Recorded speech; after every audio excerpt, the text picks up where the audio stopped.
hal yang lain, panses tadi itu salah satu kunci utamanya adalah mana Karena ID-nya kan program-program pelatihan untuk 3 kelompok yang saya sebut dari berikutnya Mas Koko. Nah, ada beberapa isu yang saya kira selama hampir 2 tahun untuk revitalisasi.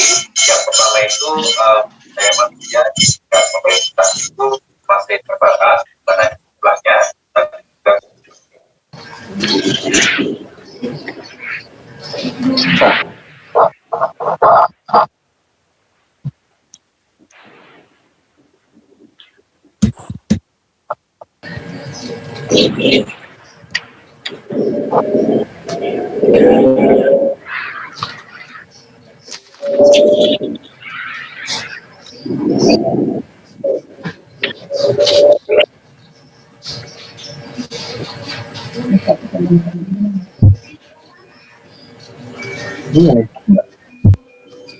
Ada suaranya Pak Adit. Adit. Suaranya nggak ada. Ya Pak Ses. Suaranya nggak ada.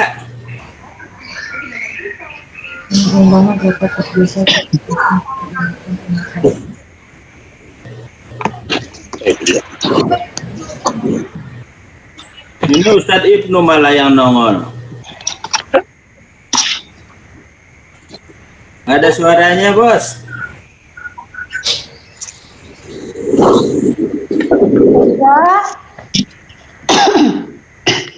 Gambar mama nggak kelihatan, kenapa ya? Terus dari awal lagi berarti ya? Kan mama dari sini, kuduna dari awal lagi. Dari awal saja kayak kemarin. Tuh. Siti.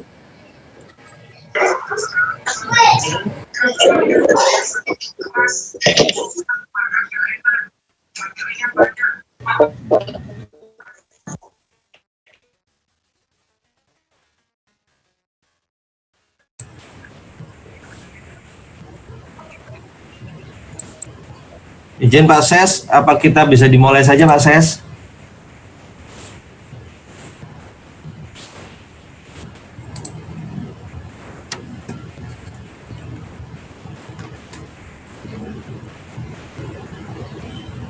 Pak Jajang, izin Pak Jajang. Monggo Pak Karo, dimulai aja, udah lewat. Baik Pak, kita mulai saja Pak ya. Ye. Baik teman-teman, kita mulai saja pertemuan pada pagi hari ini. Izin Pak Ses, kita mulai dan teman-teman semua. Assalamualaikum warahmatullahi wabarakatuh. Selamat pagi dan salam sejahtera untuk kita sekalian. Terima kasih atas kehadiran teman-teman Pak Jajang selaku Sesbari Latvo sudah berkenan hadir, teman-teman Kabak di lingkungan unit Ekselon 1 dan teman-teman para pejabat administrator dan pengawas yang hadir pada kesempatan pagi hari ini.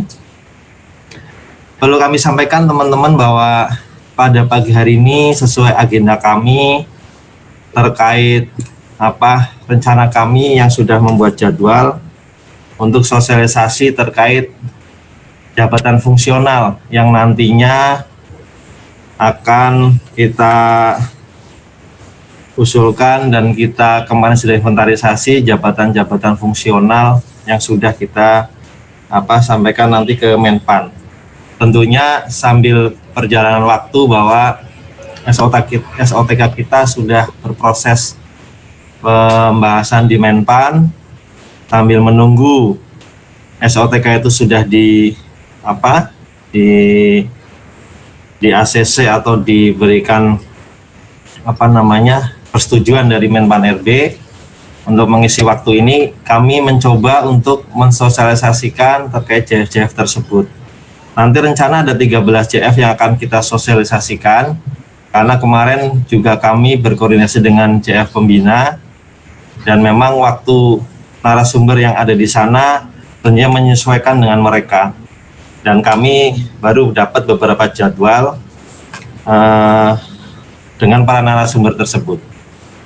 Nah, untuk untuk pagi hari ini kita diawali untuk JFPSM, karena JFPSM ini juga merupakan pembinanya ada di kementerian kita, sehingga kita awali dengan JFPSM. Dan nanti rencana untuk jam 2 siang kita juga akan ada sosialisasi dari JF perencana dari Bappenas. Alhamdulillah narasumbernya juga sudah siap nanti siang jam 2. Dan kami berharap teman-teman bisa hadir, walaupun mungkin tidak nanti harapan kami bisa secara garis besar, secara teknis mungkin bisa tergambarkan bagaimana terkait JF tersebut, baik karirnya, kemudian angka kredit bagaimana, dan tugas fungsinya seperti apa. Nanti mudah-mudahan bisa disampaikan oleh para narasumber. Nah, pada kesempatan pagi hari ini nanti kita sudah hadir dari Puslatmas, Pak Ses. Mungkin nanti sebelumnya apakah Pak Ses juga berkenan memberikan arahan, kami persilahkan, tetapi kami sampaikan bahwa nanti akan disampaikan oleh Pak Widianto Ramadan. Beliau adalah jabatannya selaku penggerak swadaya masyarakat Madya yang ada di Puslatmas. Nanti beliau akan menyampaikan hal-hal yang terkait dengan JFPSM. Nanti teman-teman bisa berdiskusi, bisa menyampaikan sharing ataupun pertanyaan, dan mudah-mudahan bisa ada gambaran di sana. Selasa itu untuk menyingkat waktu, nanti kami minta Mas Widi tadi sudah hadir, bisa menyampaikan paparan, tapi mohon mungkin Pak Ses kalau apabila ada yang akan disampaikan kami persilahkan, dan kami sampaikan juga Pak Ses dan teman-teman semua izin Bu Karo tidak bisa hadir karena ada kegiatan lain, sehingga di sini kami dari kepegawaian yang akan membantu memandu acara ini. Baik, kami persilakan Pak Ses apabila ada yang disampaikan sebelum nanti Pak Widi akan menyampaikan hal-hal yang terkait dengan PSM. Terima kasih. Waktu dan tempat kami persilakan Pak Ses. Baik, terima kasih. Assalamualaikum warahmatullahi wabarakatuh. Waalaikumsalam. Saya kira ini kegiatan ini yang ditunggu-tunggu teman-teman di para pejabat administrator maupun pelaksana di kementerian ini, Pak Adit. Karena memang masih ada miskomunikasi terkait dengan pengalihan. Nah, mungkin nanti bisa didiskusikan kira-kira batasan yang bisa beralih ke jabatan fungsional PSM, karena ini kan kita pembinanya di kementerian kita, tetapi kita juga kan harus ada aturan yang jelas, kebijakan yang jelas terkait dengan pengalihan ini. Salah satu contoh misalkan teman-teman yang mau pensiun bulan November atau bulan Desember 2020 ini, karena menurut sosialisasi yang lalu itu jangankan 1 bulan 2 bulan, bahkan seminggu pun gitu kan dia mau pensiun, ketika ada pengalihan itu otomatis yang eselon 3 jadi Madya, berarti kan nambah 60. Nah, saya ini dikejar-kejar teman-teman yang kemarin pensiun bulan Oktober besok. Nah, ini masih berapa hari lagi gitu kan Oktobernya gitu. Nah, ini juga harus ada kejelasan dari Biro Kepegawaian. Kemudian yang kedua terkait dengan formasi, karena dengan pengalihan jabatan ini formasinya seperti apa kebijakan dari Kemenpan RB. Ketika teman-teman mengambil misalkan PSM, karena beliau-beliau Bapak Ibu sekalian mungkin berharap ini kan kita nih orang kementerian kita yang menilai, mungkin nggak terlalu sulit untuk mencarikan PUM-nya barangkali harapannya, tapi kita nggak tahu juga. Cuma kita berasumsi saja, karena ini Kementerian Desa Pembangunan Daerah Tertinggal yang diberikan kewenangan, untuk menjadi pembinanya, ada mungkin teman-teman yang berpikiran seperti itu.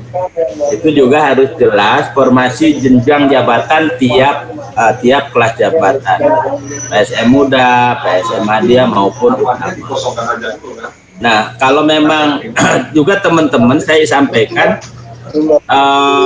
supaya nggak kecewa ketika mengambil PSM, bahwa PSM itu tunjangannya masih sangat kecil ya, yang Madya itu cuma 400, hampir 500 lah, 500.000 tunjangannya, walaupun kita sudah mengajukan dan perubahan Perpres 57 2004 itu ke Kemenpan RB.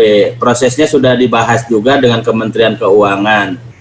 Nah, kemarin izin prakarsanya sudah keluar dari Seknek. Nah, tinggal memang selangkah lagi Kemenpan RB mengundang 9 kementerian dan lembaga untuk membahas menjadi perubahan Perpres dari 57 2004 itu menjadi Perpres sekarang. Kita harapannya sih betulnya momennya tepat ini, karena pertama perubahan struktur, kedua juga Permenpan 58 menjadi Permenpan 28, itu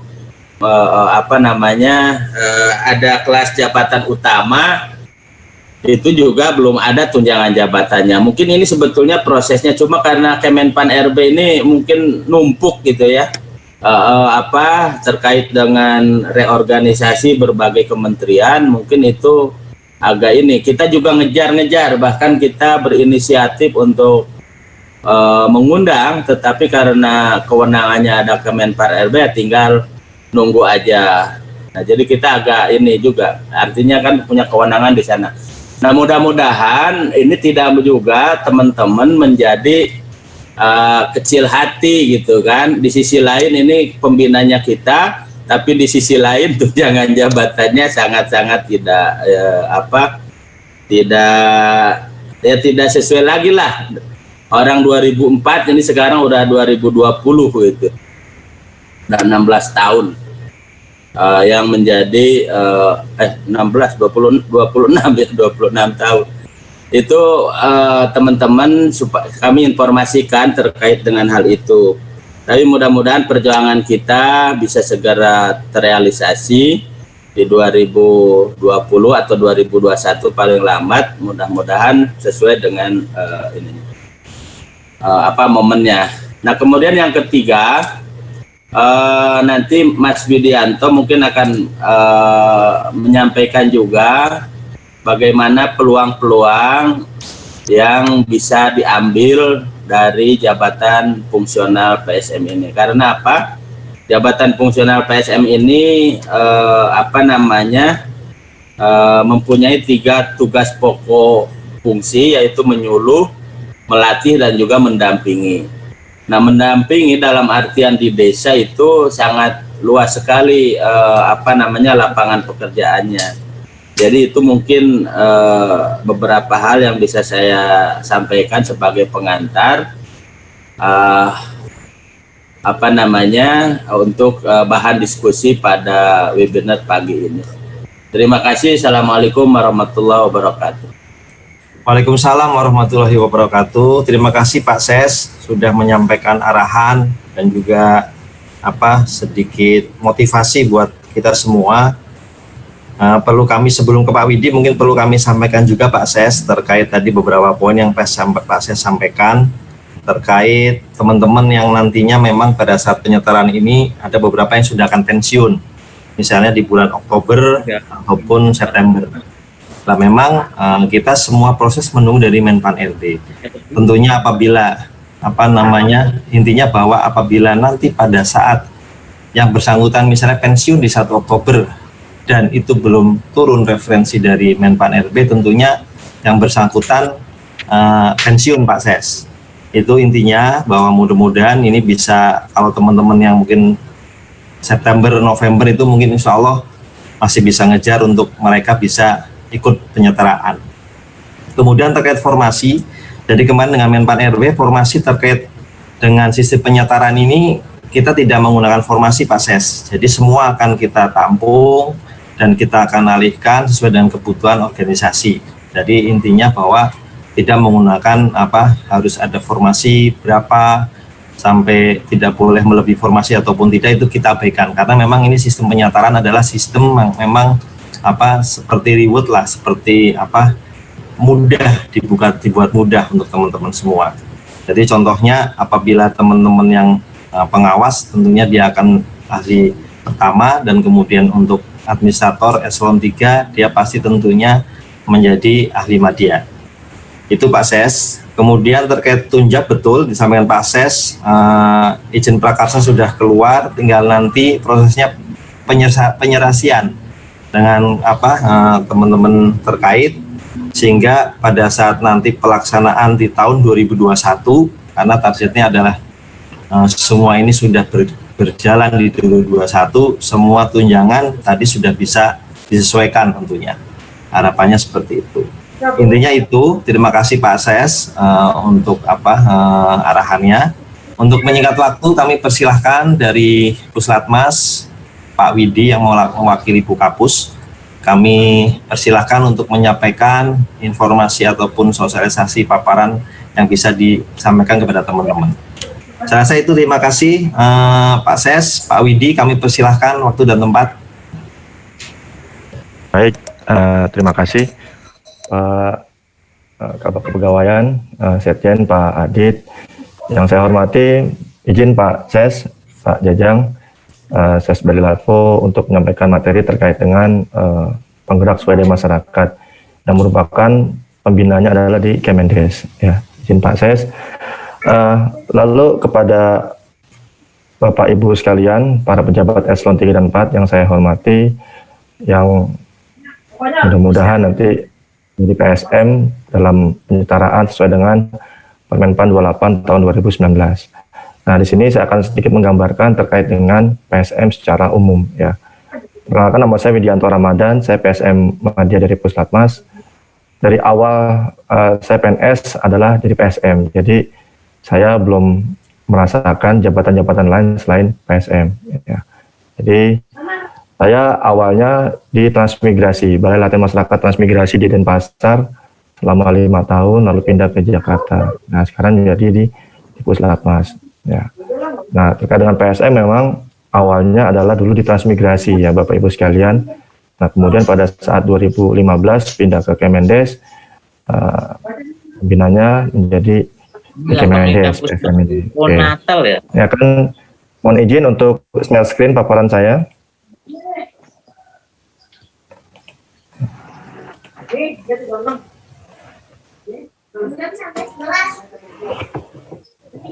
Susah ini, nggak bisa ditutup.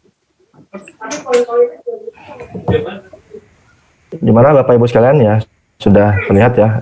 Ini saya coba menggambarkan secara umum penggerak swada masyarakat karena PSM ini ada beberapa regulasi yang mengaturnya ya. Oke. Nah, Bapak Ibu mungkin sudah tahu ya, di Satker atau di UK1 Bapak Ibu sekalian banyak PSM baru ya. Dan mereka tuh banyak ditempatkan di teknis. Berfungsi enggak? Ya sebagai terkait dengan angka kredit yang pasti berfungsi, karena di situ mereka terkait jabatan fungsional pertama itu ada tugasnya di sana ya. Nanti akan saya jabarkan tugas dari PSM pertama sampai dengan PSM utama. Di sini untuk jabatan fungsional penggerak swada masyarakat merupakan jabatan yang mempunyai ruang lingkup, tugas, tanggung jawab, wewenang, dan hak untuk melaksanakan pemberdayaan masyarakat. Jadi di sini tugas inti PSM itu adalah di bidang pemberdayaan masyarakat melalui penggerakan swada masyarakat untuk mencapai kepemimpinan yang berkelanjutan. Ini ada di Permenpan 28 tahun 2018 terkait dengan JPSM. Nah, untuk dasar hukum PSM sendiri, Bapak Ibu sekalian perlu diketahui bahwa tahun 2004 Kepmenpan 58 itu regulasi pertama terkait dengan JPSM dan angka kreditnya. Di sini pada saat Kepmen 58 ini kita di transmigrasi. Jadi pada saat itu di Kemenakertran ada 2 fungsional terkait dengan pengajar ya atau pelatih, yaitu instruktur dan PSM. Jadi instruktur itu di tenaga kerjaan, sedangkan PSM itu di transmigrasinya. Oleh karena itu PSM waktu itu banyak Bapak Ibu sekalian di transmigrasi, baik di UPTP walaupun di UPTD. Jadi banyak sekali mereka PSM di daerah maupun di pusat terkait dengan penggerakan swadaya masyarakat ya. Jadi PSM ini banyak bergerak ke transmigrasi. Jadi mereka banyak melatih terkait dengan teknis yang ada di transmigrasi. Ya, seperti dulunya saya pernah mengajar terkait dengan pertanian, peternakan dan sebagainya. Itu banyak sekali di transmigrasi. Karena apa? Tidak ada kementerian lain selain Kementerian Transmigrasi yang menyentuh transmigrasi. Oleh karena itu untuk meningkatkan ekonomi mereka, memberikan mereka, kita banyak melatih terkait dengan teknis ya, karena pelatihan teknis itu yang langsung menghasilkan penghasilan atau ekonomi di daerah mereka. Kemudian pada saat tahun 2017, pada saat PSM beralih ke Kementerian Desa, ini diatur di Permen PAN 7 2017. Di sini adalah perubahan atau peralihan dari dulunya Nakertran pembinanya menjadi Kemendesa PDT. Ya, di sini juga mengatur terkait dengan uji kompetensi juga. Jadi di Kemen PAN 58 itu tidak ada uji kompetensi jika Bapak Ibu naik jenjang jabatan dari PSM pertama, muda dan seterusnya. Nah, di Permen PAN ini sudah diatur terkait dengan uji kompetensinya. Nah, lalu muncullah Permen PAN 28 ini. Permen PAN 28 ini disesuaikan dengan tusi Kemendes terkait dengan pemberdayaan masyarakat di Kemendes. Di sini ada 211 kalau nggak salah butir kegiatan dari PSM sendiri. Ya. Kemudian juga diatur di Per BKN 39 2019. Itu terkait dengan apa? Terkait dengan petunjuk pelaksanaan pembinaan JPSM. Ya. Lalu secara teknisnya bagaimana Bapak Ibu nyusun dupak nanti, angka kreditnya itu ada di Kepka Balilatvo nomor 388 tahun 2018 terkait dengan juknis pelaksanaan PSM. Itu ya Bapak Ibu sekalian terkait dengan dasar hukum PSM sendiri. Nah, apa sih tugas fungsinya? Ya, seperti tadi Pak Stes bilang bahwa tugas intinya adalah melatih, menyuluh, mendampingi. Ya, tetapi secara tugas lebih besar lagi ada 3 Bapak Ibu sekalian, yaitu pengembangan komitmen perubahan, pengembangan kapasitas masyarakat, dan juga pemantapan kemandirian masyarakat. Nah, melatih, menyuluh, dan mendampingi ada di bagian di pengembangan kapasitas masyarakat. Jadi, menyuluh, melatih, dan mendampingi adalah sebagian dari tugas dan fungsi dari PSM itu sendiri. Ya, itu terkait dengan tugas dan fungsi PSM. Nah, kemudian bagaimana penilaian kinerja PSM sendiri? Nah, ini saya akan uraikan bagaimana terkait dengan penilaian kerja PSM. Jadi Bapak Ibu sekalian, ini mungkin akan menjadi pengalaman pertama Bapak Ibu sekalian untuk menyusun angka kredit. Ya, yang awalnya mungkin terkait dengan kebijakan, terkait dengan apapun yang di struktural, sekarang Bapak Ibu mau tidak mau pada saat menjadi pejabat fungsional khususnya PSM itu harus menyusun angka kredit. Nah, angka kredit itu kalau lihat di panah ke bawah akan berdampak kepada SKP Bapak Ibu sekalian. Jika Bapak Ibu menyusun angka kredit itu akan ada SKP-nya. Nah, kenapa SKP tersebut merupakan butir-butir kegiatan di PSM yang ada 211 tadi yang saya sebutkan ya. 211 kegiatan di PSM. Nah, ini makanya kalau misalnya Bapak Ibu sekalian akan menyusun SKP, itu terkait dengan butir-butir kegiatan di PSM. Nah, untuk angka kredit sendiri Bapak Ibu sekalian berbeda dengan Kemen PAN 58 2004 dengan Permen PAN 28 2018. Kalau di Kemen PAN 58 2004 itu tidak ada pembatasan minimal atau maksimal angka kreditnya per tahunnya. Jadi dulu masih kita bebas ya Bapak Ibu sekalian. Jadi saya merasakan dampaknya nih terkait dengan tidak adanya pembatasan ini karena bisa naik pangkat 2 tahun sekali. Ini saya merasakan sekali. Yang penting rajin menyusun angka kreditnya. Dan angka minimal dan maksimal ini akan disesuaikan dengan jenjang jabatan PSM. Akan berbeda antara angka minimal maksimal di PSM pertama, di muda, sampai di utama. Akan berbeda sekali. Nah, pada saat Bapak Ibu sudah mendapatkan nilai angka kredit, baik minimal maupun maksimal, itu nanti dampaknya kemana? Dampaknya adalah kenaikan pangkat atau jabatan. Semakin Bapak Ibu mengumpulkan angka kredit secara maksimal, itu akan semakin cepat juga Bapak Ibu untuk naik pangkat jabatan.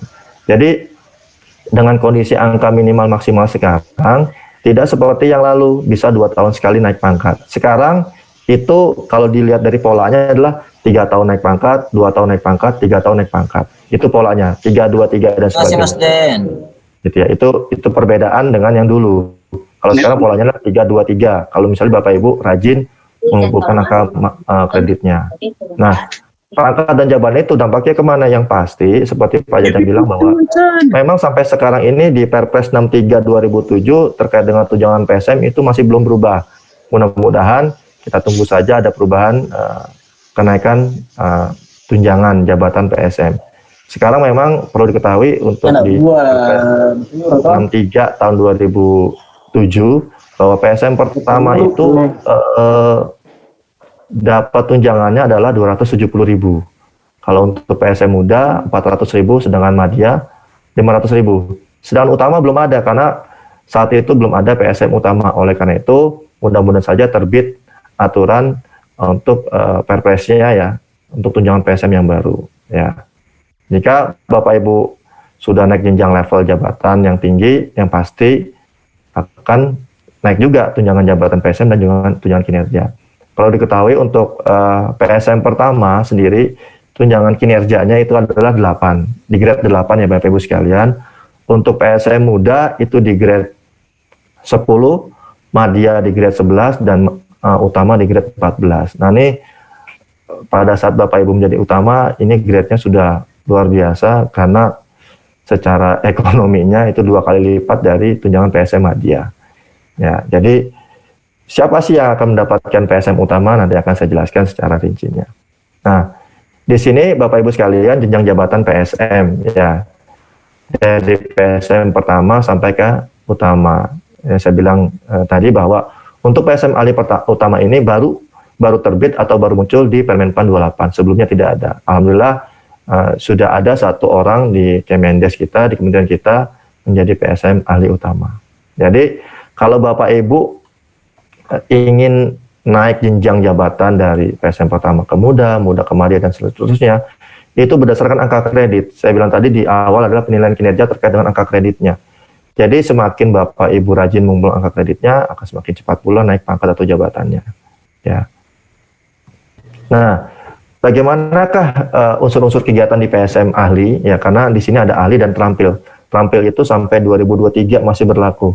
Ya, PSM terampil itu artinya PSM tersebut belum memiliki ijazah S1, masih D3 atau SMA. Jadi ada PSM terampil, ada PSM ahli. Jadi sampai saat ini PSM terampil masih ada, tapi mulai tahun 2023 itu sudah tidak ada lagi. Ya, artinya apa? Otomatis yang tidak memiliki ijazah S1 akan mungkin dialihkan ke staf ataupun sebagainya, tetapi bukan ke fungsional lagi karena tidak memenuhi persyaratan menjadi PSM. Ya, dan di sini ada 2 kegiatan unsur, yaitu unsur utama dan penunjang. Unsur utama itu terdiri dari pendidikan, pemberdayaan, dan pengembangan profesi. Nah, di sini yang Bapak Ibu fokuskan adalah di unsur utama ini. Karena apa? Di sini adalah kegiatan Bapak Ibu yang tanda kutip ya, jika Bapak Ibu naik pangkat jabatan, di sini harus lebih besar. Porsinya adalah 80%. Jadi di sini adalah lebih besar atau sama dengan 80% di unsur utama. Nah, unsur penunjang ini yang namanya penunjang, ya artinya yang jam banyak-banyak juga mengumpulkan angka kreditnya.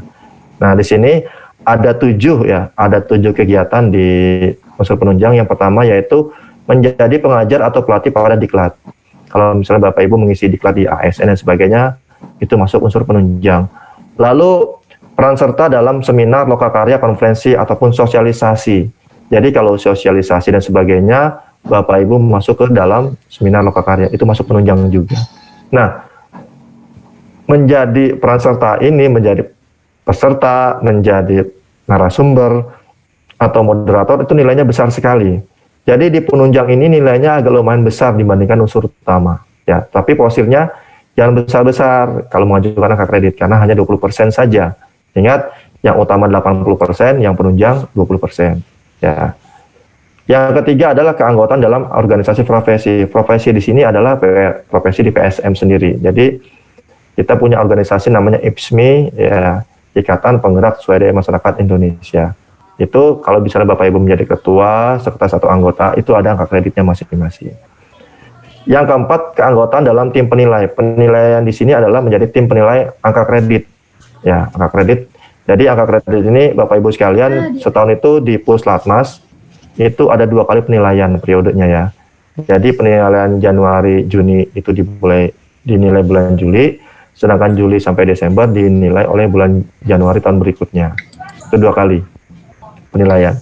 Lalu keanggotaan dalam tim penyusunan peraturan. Silakan Bapak Ibu di UK1 masing-masing, banyak sekali peraturan-peraturan dibuat, silakan masuk ke dalam penunjang. Jadi bisa disiasati juga sampai ke Udah habis di rumah enak buat cemil.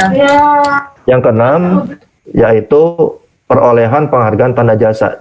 Tanda jasa di sini Bapak Ibu yang kerja 10 tahun, 20 tahun atau 30 tahun bisa disertakan di dalam angka kredit. Kalau 10 tahun nilainya 1, 20 tahun nilainya 2, dan 30 tahun nilainya 3.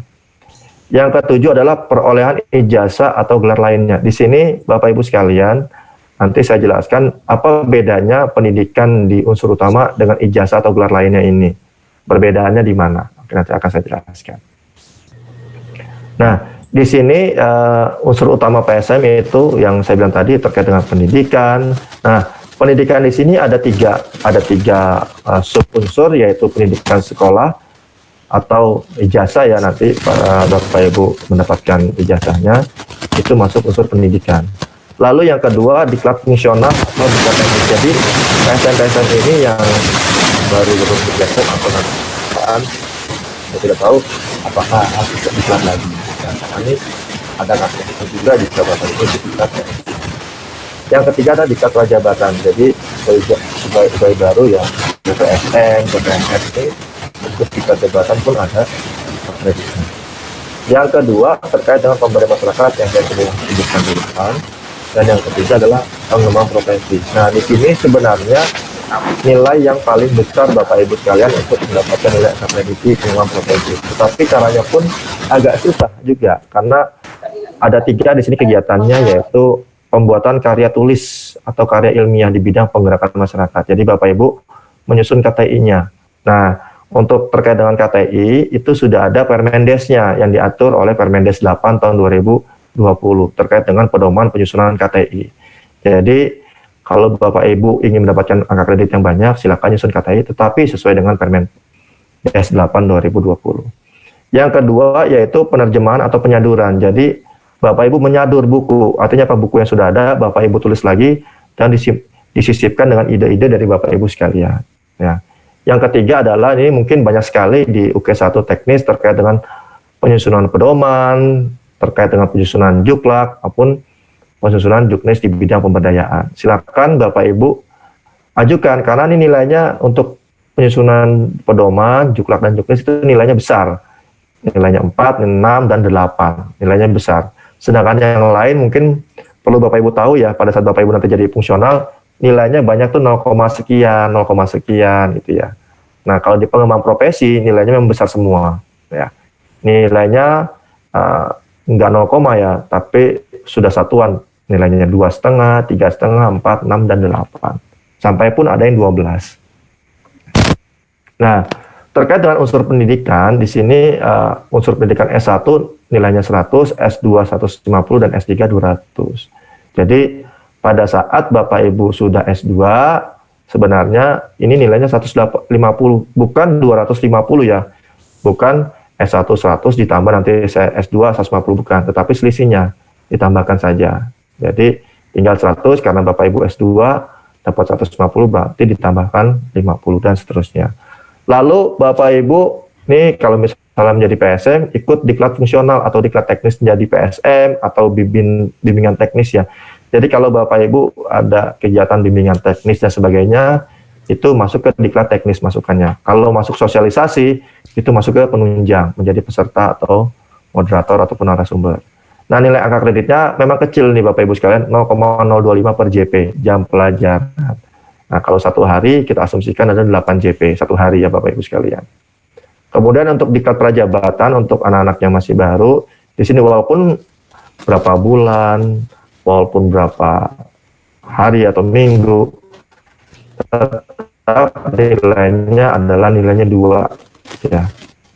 Berapapun maupun misalnya 500 JPK prajabatan tetap nilainya 2 ya.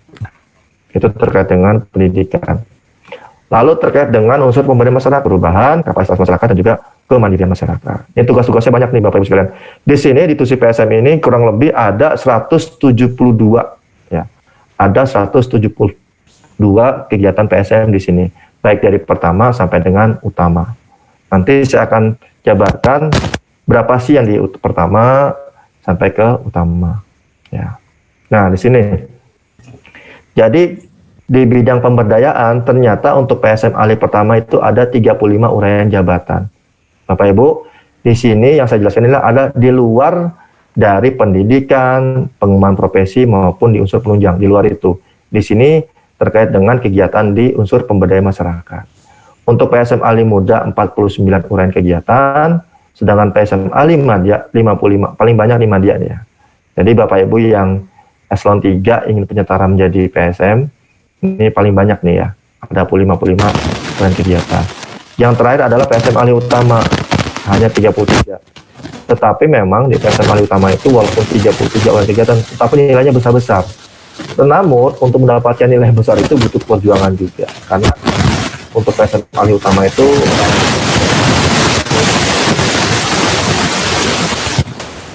nah, terkait dengan ini ada 7 poin. Yang pertama terkait gangguan Pak, mohon maaf Pak Widi, gangguan. Pak Widi suaranya hilang, coba handsetnya dicek lagi. Halo? Halo? Ya. Halo, sudah belum? Sudah. Oh, batas nempel nih Pak Adit ya. Oke. Jadi untuk yang pertama adalah pelaksanaan identifikasi kelompok sasaran. Yang kedua adalah pembangunan relasi sosial. Nah, kegiatannya seperti apa? Kalau identifikasi lebih kepada nanti Bapak Ibu langsung melaksanakan TNA. Ya, jadi mengidentifikasi ataupun misalnya ada pelatihan ataupun terkait dengan bantuan bisa diidentifikasi juga. Ini masuk kegiatan tersebut ya. Di UK1 banyak sekali bantuan ataupun di PKP 2 tahun terkait dengan cantrang bisa masuk. Lalu pembangunan relasi sosial. Pembangunan relasi sosial ini lebih kepada bagaimana Bapak Ibu Pak Widi, sorry headsetnya kayaknya jangan bergerak deh. Kalau bergerak dia bunyi. Oke, sudah Pak Adit. Oke, yang penting jangan bergerak headsetnya. Oke, siap. Oke. Siap ya. Oke, jadi untuk relasi sosial ini Bapak Ibu, kalau misalnya Bapak Ibu dinas, Pemda, itu silakan Bapak Ibu kegiatannya relasi sosial. Tetapi untuk pembangunan relasi sosial yang melaksanakannya bukan PSM aja, tapi PSM pertama. Nanti saya akan berbeda. Yang mana PSM pertama, yang muda, ada nanti klasifikasinya. Walaupun di satu kegiatan di pembangunan relasi sosial, tapi ada mengklasifikasikan kegiatan dari pertama sampai utama. Lalu yang ketiga, pengembangan solidaritas sosial. Yang keempat terkait dengan pengembangan kesadaran kritis untuk masyarakat untuk berubah. Di sini banyak sekali pelibatan masyarakat ini di dalam penyusunan RPJMD ini sangat membantu sekali PSM ini untuk mendapatkan kredit juga. Jadi ikut mendorong peran serta masyarakat dalam penyusunan RPJMD dan sebagainya ini sekali di sini. Lalu perancangan perubahan kehidupan masyarakat yang partisipatif ya. Lalu yang keenam terkait dengan pengelolaan resiko untuk perubahan. Di sini juga bisa kegiatan-kegiatan COVID ini ataupun terkait dengan BUMDes masuk ke dalam kegiatan di pengelolaan resiko perubahan. Lalu yang terakhir adalah pengelolaan konflik di masyarakat. Jadi kalau di masyarakat itu ada terkait dengan konflik gara-gara narkoba, tawuran dan sebagainya, itu bisa dimasukkan kegiatan ini. Ya. Terkait dengan kegiatan penyuluh pelatihan dan pendampingan, memang itu masuk ke dalam pengembangan kapasitas masyarakat. Jadi bagaimana Bapak Ibu menyuluh, melatih dan mendampingi itu ada di pengembangan kapasitas masyarakat. Nah, di sini juga Bapak Ibu yang mempunyai PowerPoint, alat peraga atau media, di sini bisa dijadikan angka kreditnya. Jadi mohon kepada Bapak Ibu sekalian yang punya PowerPoint banyak dan sebagainya, tolong disimpan baik-baik. Nanti digunakan ke dalam angka kredit ini, ya. Kemudian yang terakhir di dalam pemberdayaan yaitu pemantapan kemandirian masyarakat. Ini ada 7 kegiatan terkait dengan fasilitasi dari pelembagaan nilai-nilai masyarakat pembaca sampai dengan fasilitasi pengembangan dan pemeliharaan jaringan. Di sini kerjasama dengan pemanfaatan IT. Alhamdulillah untuk tahun ini 2020 ini kita mendapatkan PSM dari Kominfo 13 orang di Direktorat Pemberdayaan Informatika. Mereka eselon 3 dan 4-nya masuk semua ke PSM ya, karena terkait tugas-tugas mereka masuk pemberdayaan. Banyak sekali nilai angka kreditnya. Nah, ini untuk pengembangan profesi yang saya jelaskan, tolong Bapak Ibu sekalian, karena di sini angka kreditnya sangat cukup banyak ya. Jadi tolong dipelajari Permendes 8 tahun 2020 terkait dengan bagaimana pembuatan KTI. Bagaimana dalam bentuk bukunya, non bukunya dan sebagainya. Ya. Nah, ini nilainya banyak semua nih Bapak Ibu sekalian ya. Nilainya banyak semua ini nilainya. Ya. Nah, di sini saya coba mengompokkan, mengklasifikasi. Jadi kegiatan-kegiatan yang saya sebutkan tadi di pemberdayaan itu ternyata ada tugas masing-masing dari PSM pertama sampai dengan utama. Ya, untuk PSM pertama di sini Bapak Ibu tugasnya ya hanya kepada pengumpulan data. Jadi PSM pertama itu hanya mengumpulkan data apapun ya, baik data dan informasi maupun data bahan evaluasi. Jadi dikumpulkan saja data-datanya. Itu tugas PSM utama. Kemudian yang ketiga adalah karena tadi pemberdayaan itu ada 3, jadi yang menjadi eksekutornya atau yang melaksanakannya dalam pengembangan komitmen perubahan adalah PSM pertama. Jadi tadi ada 3 ya, ada pengembangan komitmen, lalu pengembangan kapasitas, dan juga pemantapan kemandirian. Nah, untuk yang komitmen perubahan ini, tugas intinya adalah dari PSM pertama. Nah, lalu bagaimana yang muda dengan madya, yang eselon 4 ini nanti ya, yang muda terkait dengan jika PSM pertama itu sudah mengumpulkan data, PSM mudanya nanti mengolah datanya. Tolong adanya kerjasama nih antara PSM pertama dengan muda. Karena ini akan berkesinambungan ya. Kegiatan-kegiatan di sini sebenarnya adalah kegiatan berkesinambungan dari PSM pertama sampai dengan PSM utama. Nah, kemudian dia itu pada saat dia mengolah data, dia juga bisa menyusun instrumen evaluasi. Misalnya, pada saat Bapak Ibu ingin melaksanakan pelatihan Catran misalnya, Catran, jadi di PSM pertama itu bisa mengumpulkan data siapa saja yang akan ikut dalam pelatihan Catran. Ada berapa orang, perempuan ada berapa, laki-laki ada berapa, usianya berapa, itu di pengumpulan data. Di muda, ya datanya tadi diolah dalam bentuk infografisnya, bentuk diagram batang boleh, apapun boleh. Yang penting sudah diolah, ya infografisnya ada. Ya. Lalu menyusun instrumen evaluasi. Jadi sebelum pelatihan, Bapak Ibu menyusun instrumen evaluasi. Misalnya terkait dengan bagaimana penyelenggaraan, bagaimana materinya, bagaimana pengajarnya, disusun oleh PSM muda. Lalu menyusun rencana diseminasi, bagaimana merencana pelatihan nanti, atau sosialisasi nanti, disusun. Nah, di muda ini yang menjadi tulang punggungnya dalam melaksanakan pengembangan kapasitas. Berarti yang menyuluh, melatih dan mendampingi adalah tugas pokoknya di PSM muda. Jadi yang Bapak Ibu nanti yang eselon 4 ini yang ingin menjadi PSM, ini tugas intinya jadinya menyuluh, melatih dan mendampingi. Nah, kemudian masuk kepada PSM madya, ini nanti yang Bapak Ibu yang eselon 3 ini melaksanakan diseminasi. Jadi nanti yang tadi yang muda itu yang menyusun rencana-rencana dieksekusi oleh PSM madya. Nanti PSM madya itu yang melaksanakan bagaimana sosialisasinya kepada masyarakat. Jadi yang actionnya nanti itu di masyarakat adalah PSM madyanya. Lalu melaksanakan evaluasi juga sama. Tadi yang muda itu menyusun instrumen evaluasi, sedangkan yang madya itu yang melaksanakan evaluasinya. Jadi form-form yang sudah dibuat oleh PSM muda bisa digunakan oleh PSM madya, diisi. Nilainya ada juga Bapak Ibu sekalian. Dan yang ketiga adalah menyusun materi. Nah, di sini yang punya kewenangan menyusun bahan ajar, menyusun modul, itu adalah PSM Madya. Nilainya ada juga, ya. Nah, boleh nggak PSM Muda menyusun materi? Boleh. Jadi nanti saya jelaskan. Jadi sebenarnya PSM ini bisa mengerjakan satu tingkat di atas atau satu tingkat di bawahnya. Misalnya PSM Muda bisa melaksanakan pekerjaan PSM pertama dan juga bisa melaksanakan pekerjaan PSM Madya. Jadi satu tingkat ke atas atau satu tingkat di bawahnya boleh mengerjakan kegiatan. Jadi nggak fokus hanya Muda saja atau Madya saja. Bisa satu ke atas ataupun satu ke bawah. Nah, dan Madya ini yang melaksanakan pemantapan kemandirian, yang tugasnya memfasilitasi terkait dengan nilai-nilai masyarakat pembelajar, terkait dengan IT dan sebagainya, ini PSM Madya. Lalu yang utama, yang paling berat di sini sebenarnya tugasnya yang paling berat, tapi nilai angka kredit itu pun tinggi sekali, yaitu pengembangan model dan juga menyusun panduan. Nah, ini nilainya besar sini Bapak Ibu sekalian. Nah, terkait dengan pengangkatan PNS ke jabatan PSM, ini ada tambahan 2 ya, yaitu yang inpasing dengan penyetaraan.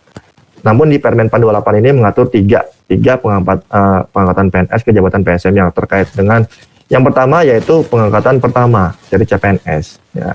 Nah, ternyata di PP 17 kalau nggak salah 2020 jadi PSM pertama itu tidak ada uji kompetensi ya, langsung naik menjadi PSM pertama di PP 17 2020 ya. Nah, bagaimana perpindahan dari jabatan lain? Mungkin dari struktural ke fungsional. Nah, di sini ke fungsional PSM. Berbeda dengan penyetaraan karena ini ada permennya sendiri kalau penyetaraan ya. Nah, kalau perpindahan dari jabatan misalnya teman Bapak Ibu sekalian masih staf ya, usianya sudah memenuhi untuk menjadi fungsional, silakan diinformasikan. Dan harus lulus uji kompetensi baik teknis, manajerial maupun sosiokultural. Ya, insya Allah untuk tahun ini mudah-mudahan LSP-nya jadi bisa adanya uji kompetensi. Ya. Ya. Kemudian promosi di sini terkait dengan sebenarnya promosi ini terkait dengan formasi di masing-masing satker. Misalnya saja satu satker itu ada formasi misal 5 PSM Madya, 5 PSM Muda, dan 5 PSM pertama misalkan. Ternyata di sana ada PSM Madya yang pensiun 1 orang, berarti tinggal 4. Bisa yang PSM Muda itu promosi, asalkan angka kreditnya memenuhi untuk menjadi PSM Madya. Ya. Tetapi kalau misalnya formasinya sudah mencukupi, yang muda ini tidak bisa naik, karena apa? Secara formasi sudah mencukupi. Makanya di sini penambahan formasi sangat dibutuhkan dalam kenaikan jenjang jabatan PSM. Ya. Nah, di sini ya Bapak Ibu sekalian yang telah saya sebutkan di depan terkait dengan angka minimal dan maksimal jabatan PSM dari PSM pertama sampai dengan utama. Ya. Untuk PSM pertama itu minimalnya 12,5 per tahun. Ya. Sedangkan maksimalnya 18,75. Nah, untuk Bapak Ibu yang ikut penyetaraan di sini ada di PSM Muda dan Madya. Ya. PSM Muda minimalnya 25 dan maksimalnya 37,5. Sedangkan yang Madya minimalnya 37,5, sedangkan maksimalnya adalah 56,25. Jika setahun Bapak Ibu mengumpulkan melebihi nilai angka maksimal, itu akan hangus dengan sendirinya. Ya, karena apa? Sudah diatur oleh Permenpan 13 2019. Di situ ada batas maksimalnya. Jika melebihi batas maksimalnya, itu akan hangus. Ya. Misalnya, ini PSM Muda mengumpulkan ternyata PSM Muda mengumpulkan angka kredit 50. Ya. Setelah dinilai oleh tim penilai mendapatkan angka kredit 40. Nah, karena PSM Muda itu nilai maksimalnya 37,5, maka yang dinilai hanya 37,5. Yang 2,5 tadi sisanya itu akan hangus. Ya. Jadi ini adalah angka minimal maksimal masing-masing jenjang jabatan PSM dari pertama sampai utama. Ya. Jangan sampai kurang, jangan sampai melebihi. Ya. Kalau misalnya Bapak Ibu kurang dari angka minimal, itu nanti ada sanksi disiplinnya. Ada di Permenpan 13 juga tahun 2019. Ada sanksinya. Jika Bapak Ibu kurang dari angka kredit minimalnya. Ya. Nah, di sini Bapak Ibu sekalian yang saya sebutkan tadi bahwa Bapak Ibu yang Madya bisa juga yang mengerjakan PSM Muda, bisa juga mengerjakan PSM Madya juga. Nah, kalau misalnya PSM Madya mengerjakan PSM utama, itu nilainya nggak 100%, tapi berapa? 80%. Ya, 80%. Karena apa? Karena PSMA dia itu belum melalui jenjang utama. Nilainya 80%. Sedangkan PSMA dia mengerjakan PSM muda, itu tetap diakui 100%. Karena apa? Karena PSMA dia itu telah melalui PSM muda. Dan perlu diperhatikan, tidak boleh naik atau turun 2 tingkat. Ya, karena apa? Ini aturannya. Hanya naik 1 tingkat ataupun turun 1 tingkat. Ya, berarti kalau muda itu bisa mengerjakan PSM pertama, juga bisa mengerjakan PSM yang madya, itu ya. Nah, ini saya kasih warna hijau karena nanti ini Bapak Ibu pada saat penyetaran langsung dapat angka kreditnya nih Bapak Ibu sekalian, ya. Ini terkait dengan alim muda itu di golongan 3C dan 3D. Sedangkan alim madya di golongan 4A sampai 4C. Nanti yang Bapak Ibu 4B nilainya 550. Tetapi nilai di sini belum dikaitkan dengan usia kerja Bapak Ibu sekalian. Yang ini nilai minimal ya, nilai minimal. Jadi bisa lebih dari angka nilai tersebut ya. Jadi Bapak Ibu misalnya saya udah 4C nih Pak, berarti nilainya sudah 700-an. Nah, berapa usia kerjanya? Nanti bisa ditambah lagi, gitu ya Bapak Ibu sekalian. Jadi kalau sudah 4C ini siap-siap nih, nanti menjadi PSM ahli utama. Tunjangannya besar lagi, ya, baik tunjangan kinerja maupun tunjangan jabatan nanti. Ya. Nah ini, tolong diperhatikan 80% dan 20% yang tadi. Ingat di utama itu Bapak Ibu itu paling minimal, paling kecil 80% dari total angka kredit. Jadi, ya Pak. Kalau yang udah 4A di eselon 4 yang mana ininya hitungannya ini? Kalau di apa namanya? Kalau di dalam Permen Pan 28. Ya Pak. Ya ini Pak. Jadi kalau di penyetaran itu dilihat dari eselonnya. Kalau eselon 4 dia masuknya ke muda Pak, gitu ya. Dia tidak lihat golongannya lagi. Tapi pangkatnya udah 4A. Di sini kan nggak di ini nih, nggak diwadahin. Iya, nggak diwadahin. Ya, makanya ini Pak perlu didiskusikan kembali karena ini kan penyetaraan Pak, sesuatu yang baru ya. Jadi di Permen Pan 28 pun belum diatur.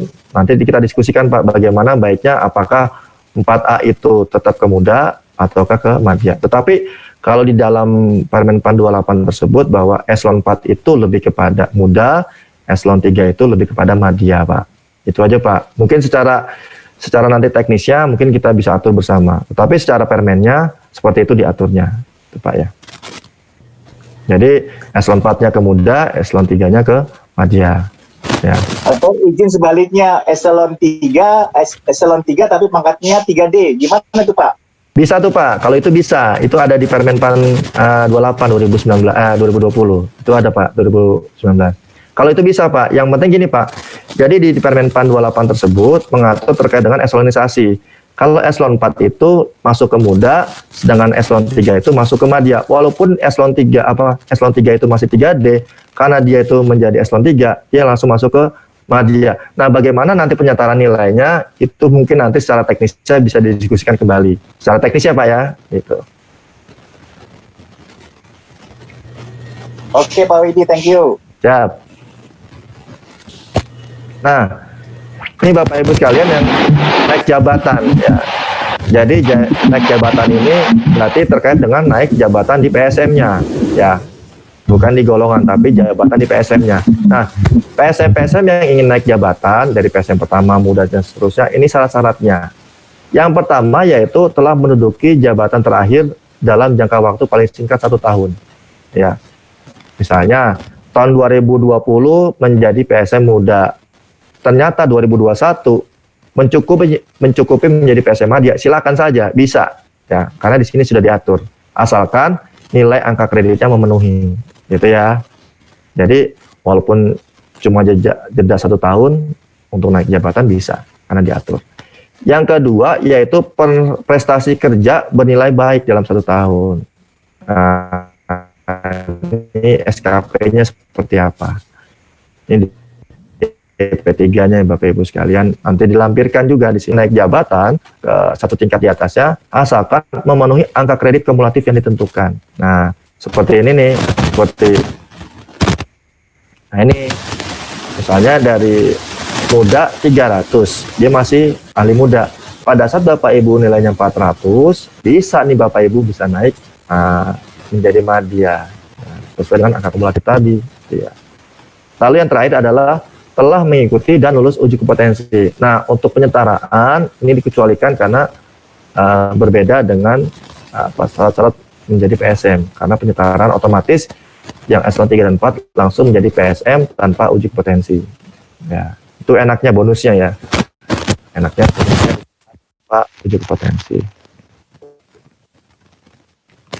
Nah, bagaimana Bapak Ibu sekalian yang ingin naik jabatan tetapi harus memperhatikan di pengembangan profesi terkait dengan yang tadi ya, bikin KTI, penyaduran maupun membuat pedoman juklak atau juknisnya. Nah, untuk PSM muda ke madya itu Bapak Ibu tolong minimal angka kreditnya adalah 6 di pengembangan profesi. Jadi tolong Bapak Ibu yang terkait dengan juklak juknis, pedoman, KTI ini harus mendapatkan nilai 6. Dan ini tolong kepada PSM muda. Di sini siapa? Eselon 4 yang akan penyetaraan menjadi PSM. Nah, ini tolong diperhatikan. Karena tanpa pengembangan profesi, itu Bapak Ibu terhambat untuk naik jabatan juga. Karena apa? Tidak memenuhi di pengembangan profesi. Ya. Nah, bagaimana madya yang eselon 3 ini sudah bercita-cita menjadi PSM utama? Ya silakan saja, asalkan memenuhi kriteria ini. Di pengembangan profesinya ada 12. Jadi kalau Bapak Ibu nih gambaran kecil saya, kalau Bapak Ibu sudah punya juklak juknis 2 itu ya, selesai nih Bapak Ibu sekalian, itu nilainya 12 ya gitu ya. Jadi kalau Bapak Ibu punya juklak juknis atau pedoman, tolong dikumpulkan karena nilainya ini besar di sini ya. Jadi kalau ini sudah memenuhi 12 ya Bapak Ibu bisa ke PSM utama asalkan angka kreditnya memenuhi. Nah, bagaimana kenaikan pangkat dari 4A, 4B atau 3A, 3B dan seterusnya. Nah, di sini yang pertama adalah telah menduduki pangkat terakhir paling singkat 2 tahun. Jadi kalau terkait dengan tadi jabatan, setahun bisa naik jenjang, tapi terkait dengan pangkat itu 2 tahun sekali, nggak bisa lebih cepat. Nah, tetapi dengan kondisi nilai minimal maksimal tadi, itu paling cepat kalau dilihat dari siklusnya adalah 3232. Ya, nih yang pertama. Yang kedua, memenuhi angka kumulatif yang ditentukan. Ya, misalnya tadi 4A 400, 4B 550. Nah, itu dia. Berarti yang PSM bisa menjadi naik pangkat dari 4B jika angka kreditnya 550. Yang ketiga, mempunyai prestasi kerja bernilai baik dalam waktu 2 tahun terakhir ya. Nah, ini harus dilampirkan juga nih syarat kenaikan pangkat pada saat Bapak Ibu naik pangkat. Nah, ini saya sedikit gambaran terkait dengan PSM yang ada di Indonesia. Di sini kita bukan hanya di Kemendes, ternyata ada di kementerian lain Bapak Ibu sekalian terkait dengan PSM. Yaitu di KLHK sendiri itu ada 17 PSM. Itu banyak di daerah aliran sungai, kemudian Taman Nasional, di situ banyak PSM, 17 orang. Lalu Kominfo ini hasil penyetaraan. Jadi Kominfo sendiri mulai bulan Juli kemarin, kalau nggak salah, mereka sudah di penyetaraan semua, eselon 3 dan 4-nya, di bulan Juli kemarin. Ini ada 13 orang masuk menjadi PSM. Ini akan bertambah karena ternyata banyak sekali terkait dengan tusi-tusi pemberian itu di Kominfo. Banyak ingin mendaftar menjadi PSM kembali. Salah satunya kemarin ada beberapa orang ikut in-passing menjadi PSM dari Kominfo. Ya, ini 13 orang.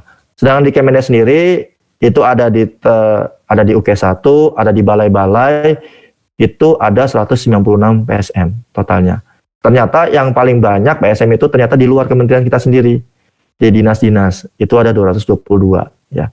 Dari Aceh sampai ke Papua. Ini 222. Jadi sampai saat ini total PSM kita ada 448 PSM. Kalau dibandingkan dengan fungsional lain, ini nggak terlalu banyak. Ya, makanya di sini sebenarnya kesempatan Bapak Ibu menjadi PSM di Kemendes atau di pembinanya sendiri. Ya. Nah, ini ada saya kasih bintang merah karena apa? Ini akan bertambah yang pasti dengan adanya penyetaran dan juga in-passing. Ya, mungkin itu Bapak Ibu sekalian sedikit gambaran terkait dengan PSM. Ya, mudah-mudahan tercerahkan sehingga Bapak Ibu bisa masuk PSM dan bisa bergabung dengan kami, khususnya di pembinaannya di Kementerian Desa. Terima kasih. Assalamualaikum warahmatullahi wabarakatuh. Silakan Pak Adit. Waalaikumsalam warahmatullahi wabarakatuh. Terima kasih Pak Widi atas bahan paparan yang disampaikan. Saya pribadi juga jadi lebih paham lagi bagaimana terkait apabila nanti sudah misalnya kita di CFPSM, bagaimana cara kita bisa memperoleh kredit, bisa mengembangkan dari satu tingkat ke jenjang berikutnya dan sebagainya. Tentunya saya yakin dengan penyampaian yang seperti ini baru secara global garis besar. Intinya bahwa sosialisasi ini sebagai langkah awal saya pribadi dan teman-teman bisa memahami apabila nanti kita ada di jabatan PSM tersebut.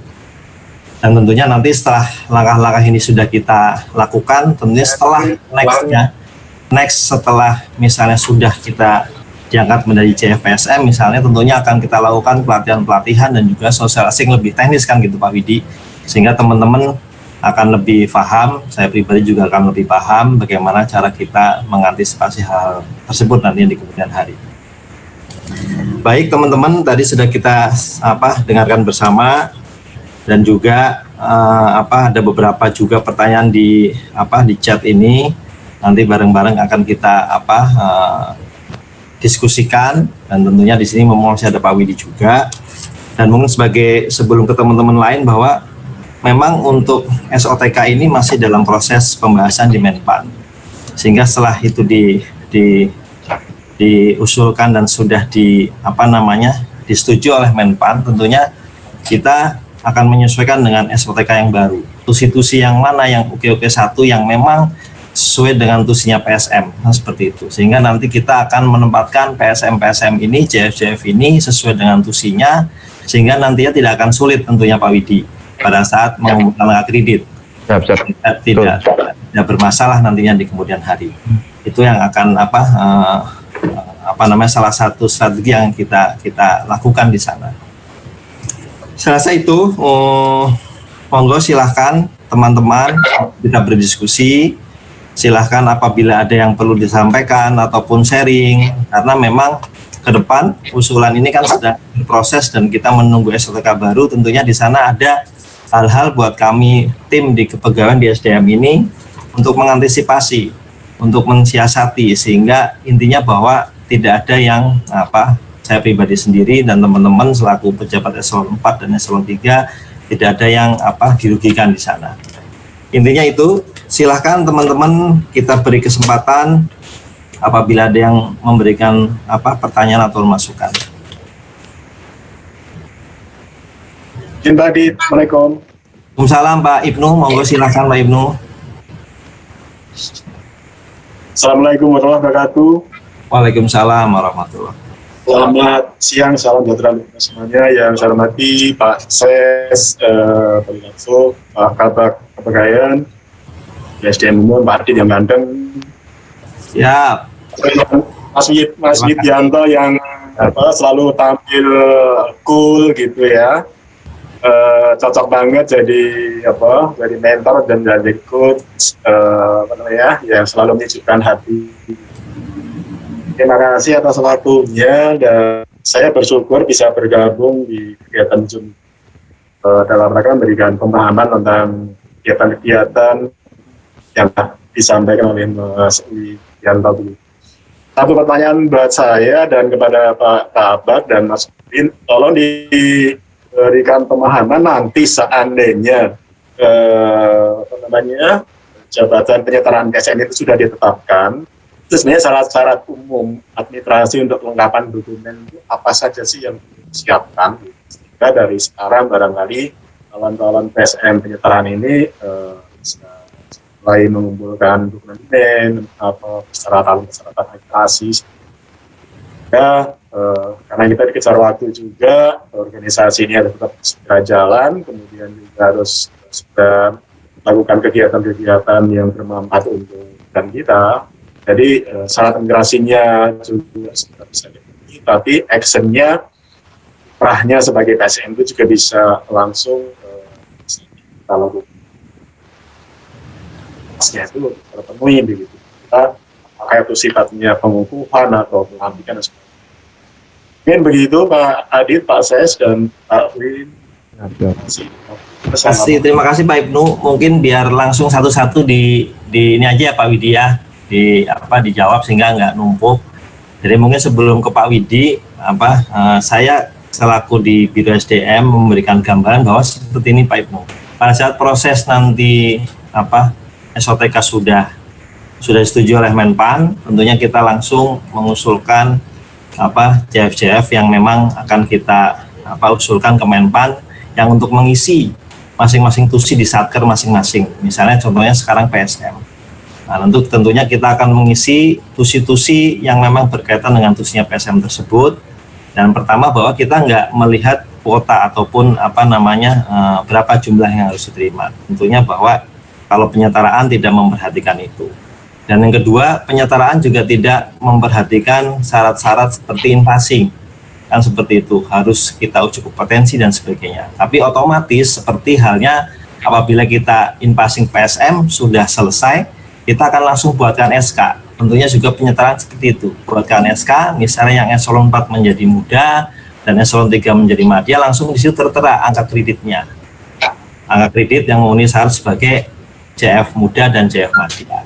Nah, setelah SK itu ditempatkan, langsung kita lakukan pelantikan dan yang bersangkutan sudah menjadi JF PSM misalnya, ahli muda ataupun ahli madya. Dan tentunya masa berlakunya nanti kita sepakat bahwa di awal tahun 2021 teman-teman sudah mulai menggunakan tusi barunya selaku PSM. Itu secara garis besar Pak Ibnu. Jadi proses administrasi akan secara garis besar seperti itu dari kami. Mungkin Mas Widi mau menambahkan terkait teknis yang lainnya. Silakan Mas Widi. Ya memang Pak Ibnu terkait dengan syarat-syaratnya ya, kalau di dalam Permenpan 28 2019 memang tidak rigid ya, tidak rigid.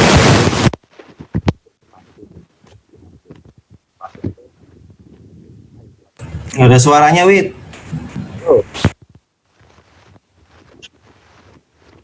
Halo Pak Adit, beneran? Halo. Ya. Ya. Jadi kalau di dalam jabatan penyetaraan ini ya, itu hanya kepada tadi yang eselon 43 itu langsung saja menjadi yang 4 menjadi muda, 3 ada madya, dan juga ijazahnya Pak Adit. Ijazahnya dia melakukan ijazahnya saja Pak Adit. Tidak ada yang lain nih Pak Adit di dalam penyetaraan itu. Kemudian di sini juga sebenarnya ada menduduki jabatan paling kurang 1 tahun untuk batas usia pensiun. Di sini silakan Bapak Ibu dilihat di pasal 4 di Permen PAN 28 2019 terkait dengan apa sih persyaratannya di dalam jabatan penyetaraan ya. Ini saya coba bacakan. Yang pertama adalah PNS yang masih menjalankan tugas dalam jabatan administrator, jabatan pengawas, dan jabatan pelaksana. Itu yang pertama. Yang kedua, berijazah paling rendah S1.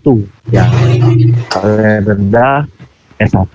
Yang ketiga, jabatan administrasi memiliki kesesuaian dengan jabatan fungsional yang akan diduduki. Jadi sebenarnya nih Pak Adit, jabatan administrasi yang ada di nanti eselon 3 dan 4-nya harus disesuaikan dengan jabatan fungsional yang diduduki. Kalau misalnya PSM nih, artinya ada nggak di sana terkait dengan pemberdayaannya. Ini yang keempat, memiliki pengalaman atau pernah melaksanakan tugas yang berkaitan dengan tugas jabatan fungsional yang terkait dengan pemberdayaan. Yang terakhir adalah menduduki jabatan paling kurang 1 tahun sebelum batas usia pensiun dari jabatan administrasi sejak peraturan menteri ini diundangkan. Itu mungkin Pak Adit kalau di dalam Permen PAN 28 tahun 2019 terkait dengan penyetaraan ya yang administrasi menjadi fungsional PSM, khususnya di PSM. Mungkin itu. Terima kasih.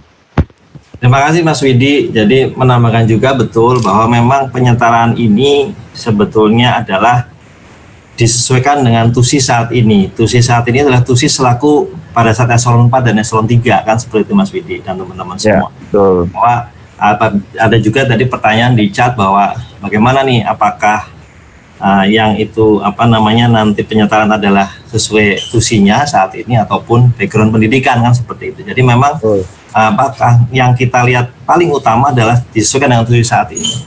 Jadi apabila misalnya teman-teman akan memilih gitu, makanya kita bukan memilih tetapi bahwa kita utama adalah kita sesuaikan dengan tusi saat ini masing-masing PSM, masing-masing administrator dan pengawas. Nanti akan kita memang dia tusinya sesuai dengan PSM, tentunya akan kita arahkan ke PSM kan seperti itu. Bila dia arahnya ke tusinya CF yang lain, tentunya akan kita arahkan ke CF yang lain. Ya. Kan itu intinya itu dulu gitu. Walaupun nanti pada pembahasan akan ada pembahasan yang terkait hal tersebut dengan Menpan. Nah itu Mas Widi ya, teman-teman semua. Betul. Terima kasih Pak Ibnu. Mungkin cukup Pak Ismu ya penjelasannya dari Mas Widi. Pak Ibnu. Oke, terima kasih Pak Ibnu. Baik, yang lain apabila ada yang mau dipertanyakan atau sharing informasi silahkan. Terima kasih, mantap. Oke, Pak Ibnu.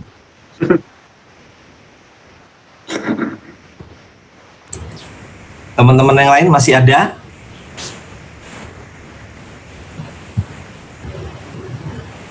Yang pertanyaan tadi itu kan mau didiskusikan Pak Widi. Yang 3D ya, Pak, kalau di dalam Permen PAN 28 itu Pak, jadi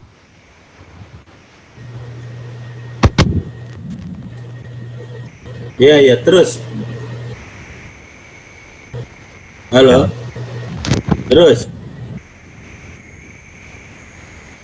Terus Widinya masih diem Pak. Halo. Ya terus. Nah, saya coba nih Pak Ses, saya coba buka di Permen PAN 28 2019 Pak Ses ya.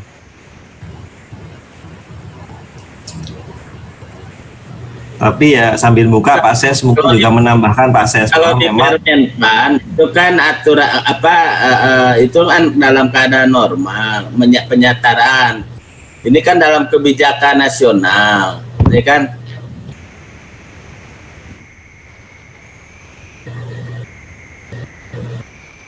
Pak ya. Nih, mekanisme penyetaraan nih, Pak. Ya. Nah, pelaksanaan penyetaraan. Nih, yang administrator, jadi di sini adalah eselon 3 disetarakan dengan jabatan pensiunan jenjang ahli madya. Sedangkan yang pengawas menjadi ahli muda. Jadi di sini sepertinya tidak melihat golongannya nih Pak Ses. Nah, Nah, tadi pertanyaan Pak siapa namanya yang terakhir di pasal 7 nih Pak. Dalam hal administrator ternyata pangkatnya di bawah ya, di bawah golongan 4 ya. Ini bisa disetarakan jabatan fungsional ahli madya. Artinya apa? Misalnya di situ eselon 3-nya pangkatnya 3D. Karena di bawah dari golongan 4 ini bisa menjadi PSM ahli madya. Iya Bapak ya. Iya. Nah. Betul. Yang dipertanyakan itu kan ini Mas, angka kreditnya ketika dia masuk di jabatan muda, padahal dia 24A. Itu kan nggak, tadi hitungan angka kreditnya itu loh yang belum ditampung. Itu yang harus dibicarakan karena ini kan di bawah permen ini gitu loh, di luar permen ini. Jadi yang jangan sampai kalau itu kan otomatis ya 3D udah diatur di sini. Walaupun tadi madya, tetapi kan angka kreditnya juga belum ada. Ya, karena dia masih 3D. Nah, yang itu kan, tapi di sisi lain itu kan nggak dirugikan karena dia udah madya. Tinggal kitanya dia. Tapi yang dirugikan itu seolah-olah dirugikan ini dengan kebijakan ini adalah yang udah 4 tapi dia masih kasubag atau kepala seksi. Ya. Nah, itu pengaturan angkanya harus disediakan dong ininya. Nggak mungkin dia udah di muda terus angka kreditnya di 3D gitu kan, nggak mungkin, kasihan kan. Maksud saya di paparan tadi nanti kita diskusikan kira-kira ngitungnya seperti apa. Apakah misalkan ngitungnya TMT SK-nya 4A itu Kalau 1 tahun dihargai berapa, kalau 2 tahun dihargai berapa kan? Ada juga yang sudah 4A karena S2 dia udah 3 tahun di 4A-nya. Nah, itu kan tentunya akan beda. Makanya ada 4A 1 tahun, 4A 2 tahun, 4A 3 tahun. Bahkan mungkin ada yang udah 4A 9 tahun. Ya. Nggak naik pangkat gitu kan. Nggak naik jabatan. Tapi S2-nya itu udah lama. Ada juga yang seperti itu. Nah, ini nanti kita bicarakan supaya penyetaraan ini kan Pak Jokowi bilang jangan sampai ada yang dirugikan, jangan sampai pendapatannya berkurang. Itu mungkin yang harus ada. Terima kasih, Mas. Oke, ya. Ya, Mas Widi, saya sependapat juga bahwa mungkin memang untuk aturan penyetaraan memang seperti itu, bahwa rumusnya 4 dan 3, kalau 4 itu muda, 3 madya. Kita tidak membutuhkan kredit yang seperti itu. Tapi maksud Pak Ses, Pak Widi, bahwa nanti perlu kita carikan solusi, apakah nanti dia walaupun muda tapi dia punya nih sebetulnya dia 4A misalnya, ada ada tabungan angka kredit ataupun apapun lah nanti, sehingga pada saat nanti dia sudah diangkat menjadi CF muda, nanti setelah berjalannya itu apakah bisa diperhitungkan nanti yang di sana. Mungkin itu yang perlu diindikan. Saya rasa itu tambahan. Karena kan ada peluang tadi naik pangkat itu setelah 1 tahun di jabatan fungsional itu, ya kan? Nah, itu batas minimalnya. Artinya apa? Kalau dia misalkan 4A sudah 9 tahun, kan sebetulnya nggak harus 1 tahun gitu loh. Kan 6 bulan bisa naik pangkat ke madya. Kalau udah 9 tahun kan udah bulukan itu kan. Tapi yang sudah 3 tahun barangkali yang ketawa ya Ustadz Ibnu dibilang bulukan itu ketawa. Tapi yang sudah 3 tahun, yang sudah 3 tahun mungkin begitu 1 tahun kan pas dia 4 tahun naik ke madya. Jadi memang kita harus hati-hati. Ini karena nasib orang. Nanti kita bicarakanlah dengan Kabag Kepegawaian. Karena bagaimanapun penentuan angka kredit itu akan menentukan nasib berikutnya. Betul, Pak. Ya kan? Ketika kita salah mencantumkan angka kredit di SK-nya nanti, itu akan berakibat kalau dia dirugikan, itu akan di challenge orang gitu. Karena mungkin kita kurang cermat memperhatikan itu. Kemudian yang kedua, ini kan kebijakan nasional. Kebijakan nasional yang memang harus kita kawal karena juga imbasnya kepada organisasi. Mungkin nanti kita diskusi khusus dengan Kabag Kepegawaian, ya, apalagi nanti jadi bagian kepegawaian ini kan jadi karo, tugasnya akan lebih luas lagi. Barangkali itu Mas Widi. Ya, betul. Ya, sedikit tambahan Pak Ses, memang di dalam Permen 28, memang di dalam Permen 28 tersebut itu hanya mengatur kepada pengangkatan pertama, lalu perpindahan jabatan, dan yang ketiga adalah promosi. Belum mengatur terkait dengan penyetaraan. Oleh karena itu memang ini perlu dibicarakan kita, ya, terkait dengan penyetaraan. Oke, setuju. Oke, makasih. Makasih Pak Ses. Ya. Terima kasih Pak Ses, Pak Widi. Oke. Mohon yang lain kalau ada yang masih perlu ditanyakan lagi. Mohon izin. Adit, boleh bertanya? Adit. Boleh ya, Pak Yani mungkin. Oh ya, terima kasih. Assalamualaikum warahmatullahi wabarakatuh. Salam sejahtera. Yang terhormat Pak Ses. Salam. Pak Kabag, Pak Adit, kemudian Pak Widi, serta teman-teman KL, teman-teman dari Eselon 3, Eselon 4. Ada beberapa hal yang saya ingin sampaikan dan tanyakan.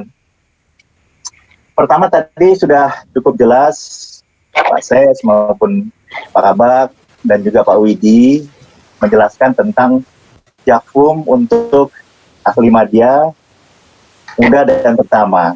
Kebetulan kemarin kan ada surat dari SES, dari Sekjen untuk in-passing. Nah itu juga kemarin ada beberapa teman-teman yang masih agak bingung dan kurang jelas. Apakah harus ikut in-passing, apakah automatically penyetaraan. Nah, akhirnya kan ada yang walaupun eselon 3, saya dari Kasubdit Pasca Konflik, PDPK eselon 3, tapi karena informasinya tidak begitu jelas, karena apakah saya pensiun juga masih lama, mungkin pensiun 6 tahun lagi. Jadi karena surat itu sekjennya tidak menjelaskan apakah itu yang ikut eselon 3-nya harus yang pensiun besok, apakah yang pensiunnya 6 tahun lagi. Nah, saya kan karena sudah jelas arahan Presiden harus jadi PSM, saya ikut. Walaupun pada akhirnya itu sebetulnya tidak perlu. Karena arahannya dari Bu Dirjen juga, penyetaraan itu automatically akan jadi ahli media. Jadi mohon nanti ya direfreshing kembali. Mungkin ada teman-teman kemarin yang ingin cari pengalaman tetapi kurang informasi. Sekarang sudah cukup jelas bahwa eselon 3 struktural automatically bisa menjadi ahli media. Kemudian yang kedua, pertanyaannya adalah apakah dimungkinkan misalnya pejabat Jakfun yang sudah jadi ahli media misalnya di PSM, kemudian setelah mengikuti beberapa tahun di PSM, tiba-tiba ada kemungkinan balik lagi menjadi struktural atau menjadi pejabat lagi di jabatan struktural, apakah dimungkinkan seperti itu? Karena kebutuhan organisasi misalnya. Demikian yang saya ingin tanyakan dan sekian terima kasih. Assalamualaikum warahmatullahi wabarakatuh. Waalaikumsalam warahmatullahi wabarakatuh. Baik Pak Yani, terima kasih pertanyaannya. Mungkin bisa kami jelaskan dulu Pak Widi kalau ini di ranah kami. Jadi yang pertama betul sekali Pak Yani bahwa kemarin ada beberapa teman-teman yang mengusulkan atau mengikuti in-passing PSM, kan seperti itu. Tapi perlu kami sampaikan memang teman-teman beberapa konsultasi ke kami. Sebetulnya gini, in-passing itu pada hakikatnya bukan karena yang bersangkutan misalnya proses penyetaraan ini akan pensiun. Sebenarnya bukan itu yang hakikatnya, bahwa pada saat in-passing itu memang di Puslatmas memang ada agenda in-passing setahun sekali, kan seperti itu in-passing PSM. Nah, kemarin beberapa teman-teman yang berkonsultasi ke kami yang akan mengikuti in-passing bahwa mereka ada pertanyaan, Pak Adit, nanti pada saat proses penyetaraan otomatis kan yang 3 menjadi madya dan yang 4 menjadi muda, kan seperti itu. Tetapi yang bersangkutan sudah saya sampaikan bahwa PSM itu nanti pada saat JF yang kita sampaikan kepada yang bersangkutan sesuai tusi saat ini, kan itu dulu. Belum tentu juga yang bersangkutan bisa ke PSM, misalnya seperti itu Pak, bahwa otomatis sesuai dengan tusi masing-masing, kan seperti itu. Nah, pada saat yang bersangkutan kenapa ikut PSM? Karena yang bersangkutan sebetulnya ingin menjabat JF-nya PSM Pak. Jadi punya kesempatan untuk mengikuti in-passing karena in-passing itu sebelum diberlakukannya penyetaraan, kan seperti itu. Tetapi pada saat proses in-passing itu, misalnya di eselon 3, belum tentu juga dia akan menjadi madya karena tergantung nanti penilaian uji kompetensinya, dia memulai angka kreditnya berapa, kan seperti itu. Bisa juga dia madya, bisa juga dia muda ataupun pertama bahkan, karena pada saat proses in-passing yang diikuti adalah administrasinya adalah sesuai angka kredit yang dia peroleh, kan seperti itu. Tetapi dia sudah mempunyai PSM, misalnya lolos gitu kan, karena dia memilih PSM gitu. Karena pada penyetaraan belum tentu juga dia langsung ke PSM karena sesuai dengan tusinya. Pak. Nah, tapi yang kedua juga ada beberapa teman-teman yang mereka tuh akan pensiun di bulan misalnya Oktober atau November atau Desember ya, gitu. Jadi kita sampaikan apabila penyetaraan ini belum selesai dengan Menpan, otomatis kan dia sudah memasuki pensiun Pak. Otomatis dia akan gugur, dia akan berarti pensiun kan gitu. Makanya ada kesempatan dia mencoba untuk in-passing, kan seperti itu. Nah, tetapi hakikatnya terpisah penyetaraan dan in-passing ini. Jadi sangat jelas bahwa in-passing yang kemarin ikut teman-teman ikut adalah berbeda dengan penyetaraan. Dan ada kasus misalnya, kok pada saat in-passing dia tidak lolos, misalnya nih Pak, tetapi pada saat penyetaraan dia kan masih bisa berproses penyetaraan. Dia otomatis nanti akan ikut penyetaraan. Jadi dia punya 2 SIM sebetulnya. Punya 2 SIM, punya pilihan di sana. Saya mau in-passing dulu, kalau nggak lolos, saya nanti juga penyetaraan, kalau nggak pensiun saya akan bisa ikut penyetaraan. Itu Pak Yani yang pertama, jadi sangat clear di sana. Kemudian untuk yang kedua terkait JF, apabila nanti sudah menduduki sebagai JF, pada saat berjalannya organisasi tahun depan, tentunya untuk pengembangan karir ini kan JF itu tidak terpaku atau tidak bisa juga beralih ke struktural. Karena pengembangan karir ini bisa. Contoh aja, sekarang banyak juga pegawai struktural yang sebetulnya adalah JF. Gitu. Jadi pada saat mereka nanti sudah diangkat menjadi JF, pada perjalanan waktu dibutuhkan oleh organisasi untuk menjabat sebagai pejabat struktural, dia sangat memungkinkan dan sangat bisa dipromosikan ke pejabat struktural. Nanti JF-nya akan nonaktif dulu Pak Yani, kan seperti itu, dinonaktifkan sebagai struktur JF, kemudian diangkat sebagai struktural. Dan apabila nanti sudah tidak menjabat lagi, JF-nya akan aktif kembali. Seperti itu Pak Yani, jadi sangat dimungkinkan. Terima kasih Pak Yani, mudah-mudahan bisa terjawab. Sama-sama, terima kasih Pak. Terima kasih. Boleh nambahkan Pak Adit? Monggo Pak Ses. Boleh nambahkan kan? Nggak apa-apa, biar boleh Pak Ses, siap. Nggak galau. Jadi nanti kalau yang Madya itu boleh ikut JFT Pratama, Pak Yani. Jadi eselon 2 boleh. Memang JF Madya yang bisa ikut ke Pratama. Nah untuk yang Madya itu yang sudah utama. Jadi Bapak nggak harus direktur dulu, kejar aja dulu JFT Madyanya, JF utamanya, jabatan fungsional utama. Jadi Bapak bisa langsung ikut open bidding jadi dirjen eselon 1 tanpa lalui eselon 2 dulu. Iya Pak. Begitu. Itu rumusnya. Tambahan informasi aja, Pak Adit melengkapi. Kali gitu ya Pak Adit ya, bener nggak? Betul Pak Ses, terima kasih atas tambahannya. Terima kasih Pak. Ya, gitu. Jadi teman-teman termotivasi juga Pak Adit bahwa di fungsional itu sekarang tidak seperti yang lama, fungsional terus. Betul Pak. Kecelakaan sejarah lah itu. Betul Pak, siap. Dan juga pernah tambah lagi Pak, sebetulnya nanti pada saat misalnya kok yang bersangkutan sudah ditetapkan sebagai JF apa misalnya PSM, pada saat dia 1 tahun, 2 tahun dia merasa ingin beralih ke JF yang lain juga bisa Pak, dimungkinkan ya. Asik. Pengalihan itu pengalihan. Ya, baik. Terima kasih Pak. Ya, sama-sama. Baik teman-teman yang lain, apabila yang masih tadi ada yang boleh cewek tadi, Bu Tere ya? Ya, Pak Adit. Silakan Bu Tere. Baik, terima kasih Pak Adit, yang terhormat Pak Jajang, Pak Seswedan, Pak Adit, dan juga Ini Bu Tere ya? Iya Pak.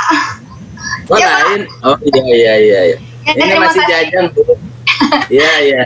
Terima kasih Pak Jajang, Pak Adit, dan Pak Mas Widi. Izin saya bertanya Pak Adit, dari Adit dan Pak Widi, hasil dari kemarin yang diserahkan ke Menpan kan kami dari yang di bagian Girohumas akan diserahkan menjadi Pranata Humas, kalau tidak salah. Nah, dari eselon 3 akan menjadi Madya.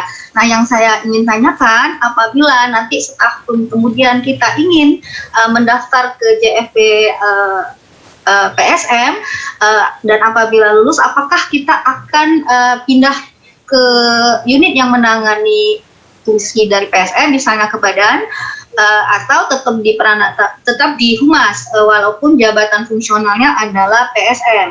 Karena kalau seandainya semua PSM pindah ke badan, berarti kan akan sulit mendapat angka kreditnya, karena tugas untuk mendapat kredit itu diberikan oleh unit yang menangani dari jabatan fungsional tersebut. Itu pertama Pak Adin. Apakah setelah seandainya kita pindah ke jabatan fungsional lain, kita akan ikut pindah juga di bawah naungan dari ke balai atau ke badan? Kedua, kalau seandainya tadi kita pindah jabatan, misalnya Pranata Humas di sini yang Madya itu misalnya angka kredit yang akan dicapai itu cukup sulit. Nah, ketika kita pindah kepada jabatan fungsional yang sesuai dengan background kita, dan ketika nilai kita tidak mencukupi, apakah kita langsung diturunkan ke jabatan fungsional di unit yang kita tuju, ataukah ada dispensasinya atau sesuai dengan background pendidikan yang dia punya. Kemudian yang ketiga, tadi saya juga tanya, untuk angka kredit 550 itu kan harus dicapai selama setahun. Kalau seandainya setahun angka kreditnya tidak dicapai, berarti dia akan diturunkan secara otomatis ke jabatan fungsional di bawahnya. Itu mungkin saya ingin mohon arahan Pak Adit dan Pak Jajang atau Pak Widi. Terima kasih. Terima kasih Bu Tere atas pertanyaannya. Mungkin ada sebagian nanti yang terakhir akan dijawab oleh Pak Widi atau terkait angka kredit. Baik Bu Tere, jadi seperti saya sampaikan di awal bahwa nanti pada saat kita sudah misalnya Bu Tere di Pranata Humas misalnya, tapi pada saat diangkat 1-2 tahun misalnya ingin pindah itu sangat boleh Bu, sangat dimungkinkan. Dan tentunya pada saat pindah itu melalui proses passing kan seperti itu Bu, potensi dan sebagainya. Dan tentunya pada saat penempatan tentunya akan kita tempatkan pada unit-unit yang memang sesuai dengan CFI Bu. Tidak mesti juga di humas atau tidak mesti di Bali Latvo di badan misalnya. Itu setiap UK1 yang kemarin saya lihat SOTK yang baru itu bisa juga memungkinkan tusi-tusi PSM ada di sana, menyebar di sana. Dan tentunya akan ditempatkan sesuai dengan CF-nya sehingga angka kreditnya akan mudah diperoleh. Itu Bu Tere, jadi sangat memungkinkan itu. Terkait angka kredit mungkin Pak Widi bisa menyampaikan. Yang saya tahu memang tadi sudah disampaikan Pak Widi bahwa tentunya apabila tidak mau naik angka kredit akan juga ada hal-hal yang berdampak di sana. Pak Widi silakan Pak. Ya Pak Adit. Ini saya coba menjawab sedikit tadi dari Pak Yani ya terkait dengan penyetaraan dengan inflasi. Sebenarnya kemarin peluang eselon 4 yang golongannya sudah 4 itu sangat bagus sekali jika lewat in-passing. Karena apa? Dia akan langsung masuk ke Madya, Pak. Jadi kemarin itu di proses in-passing tersebut kita melihat dari golongan, ya Pak ya. Jadi kalau misalnya dia golongan 3A sampai 3D, dia pasti pada saat in-passing masuk kepada PSM muda. Tetapi pada saat dia golongan 4, kita tidak melihat dia. Tapi pada saat dia golongan 4, dia langsung masuk ke Madya. Makanya kemarin in-passing itu sebenarnya peluang untuk yang eselon 4 yang golongannya 4 pengen menjadi Madya. Itu Pak Yani, itu ya sebenarnya. Kamu kirim ya. Itu ya. Itu yang pertama. Terus yang kedua terkait dengan angka kredit. Angka kredit gini Bu Teres, izin. Jadi di PSM itu dari PSM pertama sampai utama itu punya angka kredit minimal maksimal masing-masing. Ya, akan berbeda. Pak Widi tadi setahun kalau tidak mencapai 550 misalnya, berarti saya turun pangkat dong. Tidak. Jadi gini, kalau misalnya PSM itu naik jabatan setahun itu merupakan prestasi yang luar biasa. Karena apa? Susah sekali atau sulit sekali untuk PSM itu naik jenjang jabatan selama setahun ya. Karena biasanya tuh 2 tahun, 3 tahun, ada yang mungkin 4 tahun. Tapi setahun pun ada, tapi itu jarang sekali ada gitu ya. Jadi yang setahun itu merupakan prestasi, bukan malah punishment. Yang dipanis jika angka kredit per tahun itu yang minimal tadi tidak dicapai, itu yang ada hukuman administrasinya. Gitu loh Bu Teresia ya. Jadi bukan melihat 1 tahun yang tadi dan pangkat, bukan tapi yang tadi jika tidak capai itu ada hukumannya. Mungkin itu Bu Teres ya. Terima kasih. Baik, terima kasih Pak Widi, Pak Adit. Terima kasih ya Bu Tere ya. Pak Adit izin berarti nanti yang menempatkan dari Biro Kepegawaian ya Pak Adit ya? Betul Bu. Kita ditunjuk ke JFP mana gitu. Betul Bu, betul sekali. Iya betul. Terima kasih Pak Adit. Mari Bu. Pak Adit. Ya monggo, dengan siapa? Terima kasih Pak Adit. Suaranya dari Bengkung. Saya dari Direktorat Pembangunan Permukiman di Jen BKP Duatran Pak. Baik Pak, izin ini ada speakernya terlalu besar ya, echo bengung ini. Oke. Kami kecilin dulu Pak ya. Ya Pak, silakan Pak. Terima kasih Pak Adit, Pak Ses, Bali Latvo, rekan-rekan semuanya kami hormati. Kami dari Dijen BKP Duatran Pak, minggu yang lalu kami sempat mengikuti virtual juga dengan Menpan Pak Adit. Nah, mereka menyampaikan bahwa usulan yang pernah kita sampaikan pada tanggal 30 Juni tahun 2020 kemarin itu belum sesuai dengan keinginan Menpan. Dan hasil evaluasi mereka memang banyak yang usulan JF tidak sesuai dengan tusi yang saat ini mereka apa istilahnya mereka tempatin. Nah, menyambung apa yang disampaikan Pak Adit bahwa usulan JF yang saat ini sedang kita susun mengacu kepada tusi yang saat ini kita pegang. Nah, kemarin kami sempat menyampaikan ke Menpan bahwa di kementerian kita kan sedang ada reorganisasi di dalam, artinya seperti transmigrasi 2 Ditjen jadi 1. Nah, posisi saat ini kami kan masih menduduki jabatan yang lama, Pak Adit. Nah, di satu sisi Menpan minta agar usulan yang disampaikan ke Menpan sudah mengacu kepada SOTK yang baru. Nah, ini mohon klarifikasi Pak Adit, apakah masih seperti itu, sehingga kami yang di eselon 3 ini mendapatkan informasi yang jelas Pak Adit. Apakah masih mengacu ke SOTK yang lama atau memang harus mengacu ke SOTK yang baru? Di satu sisi SOTK yang baru kan belum selesai sampai sekarang dan posisi kami pun nggak jelas di mana nantinya gitu. Itu yang pertama. Yang kedua, barangkali Biro SDM sudah membuat pemetaan kebutuhan JF untuk masing-masing G1, sehingga dari situ dapat diketahui kebutuhan formasi JF yang dibutuhkan.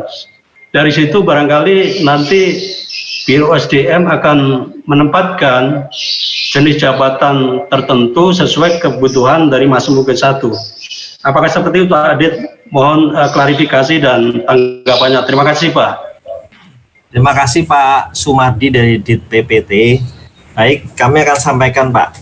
Jadi seperti ini, betul sekali bahwa kemarin pada saat kita mengusulkan CF ke Menpan adalah tanggal 30 Juni, itu sebelum tanggal 30 Juni. Karena kemarin kita didaulat bahwa kalau sebelum tanggal 30 Juni tentunya kita akan hangus proses penyetaraannya, tentunya akan melalui passing. Makanya kemarin dengan kebijakan pimpinan bahwa kita mengusulkan sebelum tanggal 30 Juni dan tentunya dengan SOTK yang lama, karena SOTK baru belum ada, belum dibahas. Makanya pada saat usulan CF kemarin itu menggunakan CF SOTK yang lama, kan seperti itu Pak. Makanya tentunya tidak akan sesuai dan memang sudah ada komunikasi dengan Menpan bahwa kita sampaikan bahwa sedang adanya penataan SOTK baru. Tentunya nanti akan kita usulkan yang sesuai dengan SOTK baru. Jadi usulan yang pertama itu menggunakan SOTK lama tentunya, karena belum ada SOTK baru. Makanya masih belum sesuai. Menpan minta disesuaikan dengan SOTK baru. Akhirnya kita bernegosiasi, Menpan sepakat bahwa oke, sambil menunggu SOTK baru saja baru diusulkan kembali. Itu Pak, mungkin ada informasi bahwa belum sesuai. Tentunya pasti belum sesuai. Dan kemudian yang kedua, betul sekali bahwa kita sebenarnya sudah membuat dokumen awal dan kita juga sudah mengacu SOTK baru, tetapi tentunya pada saat kita sampaikan ke sana menunggu SOTK ini dibahas clear. Ada surat resmi dari Menpan sehingga tidak akan berubah kembali. Sehingga pada saat sudah di ACC turun, kita tinggal memasukkan yang sesuai dengan CF SOTK baru tersebut Pak. Sehingga tentunya akan kita sesuaikan di sana. Intinya itu Pak, jadi memang betul. Nanti akan kita usulkan lagi sesuai dengan SOTK baru. Walaupun dia sudah tahu, tapi kita menunggu surat resmi dari Menpan, SOTK itu sudah di ACC. Sehingga kita tahu persis bahwa teman-teman CF yang nanti beralih akan ditempatkan di mana, berapa memerlukan berapa UK1 yang memang PSM misalnya, Humas misalnya, analis hukum dan sebagainya akan kita ketahuan di sana. Secara tim nanti akan kita ke sana Pak arahnya. Terima kasih Pak Mardi. Ya, terima kasih Mas Adit.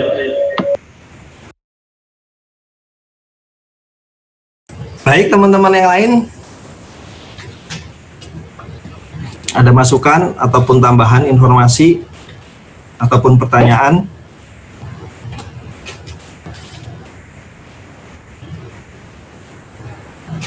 Apakah cukup Pak Ses nggih?